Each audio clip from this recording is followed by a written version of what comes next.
পার couple 20 থেকে 25 হাজার টাকা কষ্ট করে খরচ না করে যদি 7 হাজার টাকায় লাক্সারিয়াস একটা হোটেল পান, সাথে complimentary breakfast, live barbecue, live music থাকে, তাহলে তো আর কথাই নেই। সুগন্ধা আর কলাতলির বিচের মাঝ বরাবরই পাবেন গ্রিন নেচার লাক্সারিয়াস এই হোটেলটি। যাওয়ার সাথে সাথেই পেয়ে যাবেন কমপ্লিমেন্টারি ওয়েলকাম ড্রিঙ্কস। আর ভেতরে গিয়ে দেখবেন এত সুন্দর দুবাই স্টাইলের একটি রিসোর্ট। এই রিসোর্টটি দেখে মনে হবে আপনি যেন দুবাই চলে এসেছেন। একটা 5 স্টার হোটেলে যা যা থাকা দরকার সবকিছুই কিন্তু এখানে রয়েছে। আমি যেহেতু সিভিউ রুম নিয়েছি, আমার রুমের টোটাল খরচ পড়েছে 7 হাজার টাকা। পুরা রুমে সবকিছু অনেক সুন্দর করে ডেকোরেশন করা হয়েছে। তাছাড়া রুমের সাথে রয়েছে একটা ব্যালকনি থেকে দাঁড়িয়ে বা বসে সুন্দর সিভিউ আর বাইরের পুরা পরিবেশটা আপনি চা বা কফি খেতে খেতে খুব মজা করে উপভোগ করতে পারবেন। দেন নিচে চলে গেলাম হোটেলটাকে একটু এক্সপ্লোর করার জন্য। আপনারা যদি হোটেলটা ঘুরে ঘুরে দেখেন তাহলে দেখতে পারবেন পুরা হোটেলের ইন্টেরিয়র ডিজাইনটা পুরা দুবাই স্টাইলে করা হয়েছে। বাংলাদেশে কোথাও কিন্তু এত সুন্দর ইউনিক ডিজাইনের রিসোর্ট ডেকোর করা হয় না। And this decoration is the main attraction. এখানে বসে ঘন্টার পর ঘন্টা আপনারা কাটিয়ে দিতে পারবেন আর চা কফি খেতে খেতে সুন্দর গানও শুনতে পারবেন। বন্ধু বান্ধব আর পরিবার পরিজন নিয়ে মজা করার মতো এই রিসোর্টটি বেস্ট একটা রিসোর্ট। পুরা হোটেলটা এক্সপ্লোর করার পর তারপর চিন্তা করলাম একটু সুইমিং পুল এরিয়ায় যাই। সুইমিং পুল এরিয়াটাও একদম নিট অ্যান্ড ক্লিন করে রাখা হয়েছে।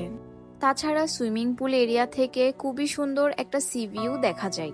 সুইমিং পুল থেকে যখন পুরো রিসোর্টটা দেখছিলাম তখন এত বেশি সুন্দর লাগছে, আমার কাছে মনে হচ্ছিল আমি অন্য একটা জগতে চলে এসেছি।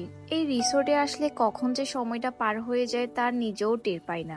এত লাক্সারিয়াস আর এত সুন্দর একটা রিসোর্ট।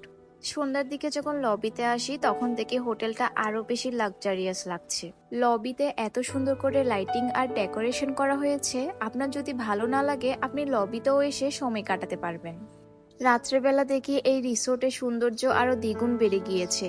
তাছাড়া এই রিসোর্টের প্রত্যেকটা জায়গায় এত সুন্দর করে লাইটিং করা হয়েছে, এই লাইটিং এর কারণে হোটেলের সৌন্দর্য আরো বেড়ে গিয়েছে। তাছাড়া এখানে বৃহস্পতি, শুক্র, শনিবার থাকছে লাইভ মিউজিক, আর ফ্রাইডে থাকছে ফায়ার শো, আর বারবিকিউ তো আছেই। এখানে লাইভ বারবিকিউ করা হয়।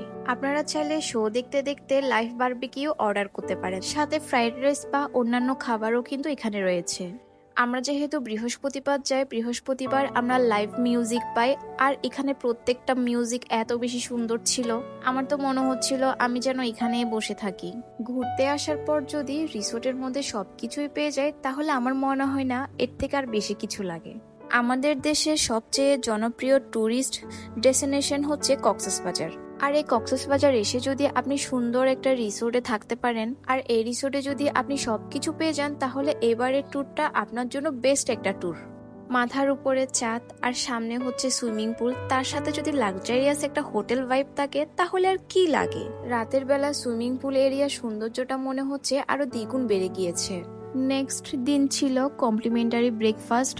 তাদের ব্রেকফাস্টের প্রতিটা আইটেম অনেক বেশি মজা ছিল। আমি তাদের প্রত্যেকটা আইটেম ট্রাই করেছি। আমি যেহেতু 2 দিন ছিলাম, 2 দিনই প্রত্যেকটা আইটেম আমার ট্রাই করা হয়ে গিয়েছে। তাদের প্রত্যেকটা আইটেম অনেক বেশি মজা ছিল। কক্সবাজার যাওয়ার প্ল্যান করছেন তাহলে আমি বলবো গ্রিন নেচারের মতো এইরকম একটা রিসোর্টে এসে একবার হলেও এক্সপ্লোর করে যাবেন।